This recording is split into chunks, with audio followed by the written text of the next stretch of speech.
The other thing we want to discuss are some other options with what I do is physical therapy.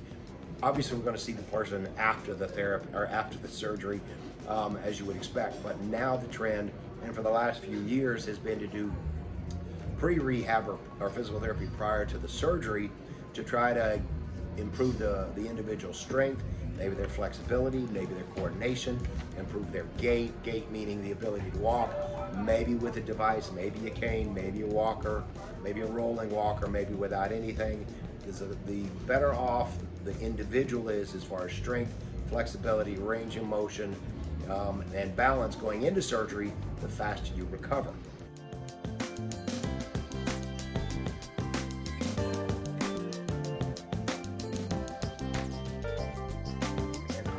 Cite an example. That's why when you see somebody who's very athletic, works out a lot, professional athletes, one of the reasons they recover so fast is they go into the injury in a much higher level of strength, flexibility, range of motion, just physical ability, period.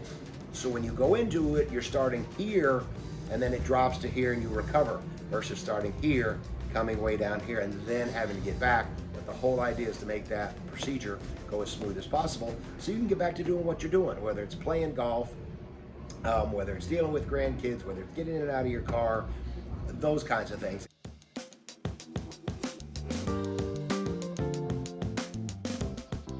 The thing I'll start with first and foremost is take your medicines. Provided you can take what the doctor gives you, you don't have side effects, and again, not being a physician, just being a physical therapist, discuss that with your physician or your pharmacist, but take your medicines like you're supposed to. As a therapist, what I see is if you're late on a dose, you miss a dose, you think you're pretty tough and you can go through this, the pain will get out of control, and then the physicians tell me that it may take them 2 or 3 doses to get back on top of that as far as pain control. So take your medicines. The other thing to think about is that leg is going to be the ugliest thing you have ever seen. You get a lot of discoloration.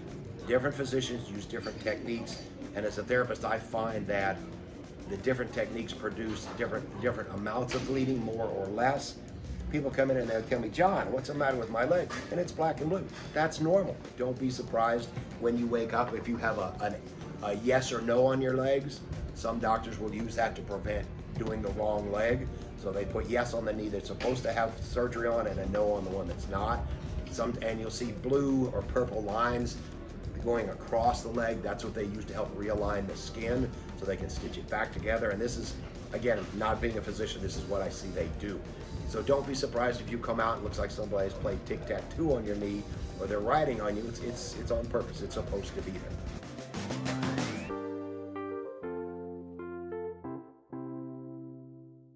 So once you get past that, then it's my turn. And what that means is the physical therapy, it's going to be uncomfortable. It's going to hurt. We have to stretch it. As a therapist, we'll use ice, we'll use different kinds of electrical muscle stim and nerve stim that's designed to control inflammation, help control pain.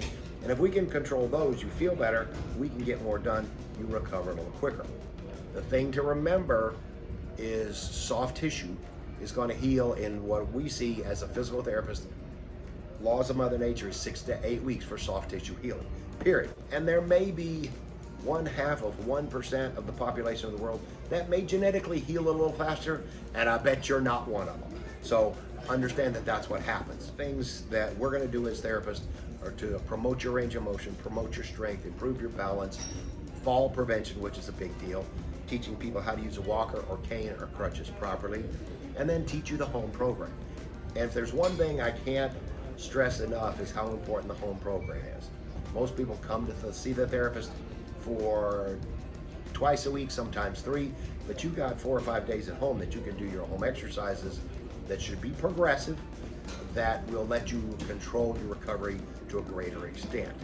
If you're fortunate enough to have access to fitness equipment like we do here, we get them into the gym for real world strengthening as quick as we can, because you got to have the strength to get up and down out of a chair, out of your car, off the couch, those things.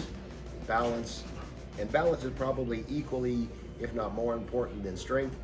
And the example I always tell people is this: okay, if you can pick up 500 pounds but you have no balance, that doesn't do you any good.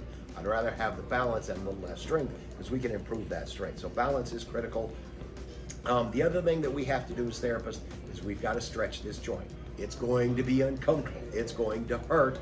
There's a lot of different techniques that we can use, but just understand that that's part of therapy. As physical therapists, our job is to promote healing, promote function, back to doing what you want to do, regardless what it may be, whether it's return to work, return to sports, return to going to play bridge with your girlfriends. And if you can't get up and walk and go, you can't go. But that's what our job is as a physical therapist. So I just wanted to run through what a total knee replacement is about, or partial, in relation to physical therapy, what I see, how we handle it, what you can expect. That's realistic. Now, once it's healed, you'll never know that you had it unless you do a lot of squatting. You'll be able to do what you want to, where you want to, when you want to.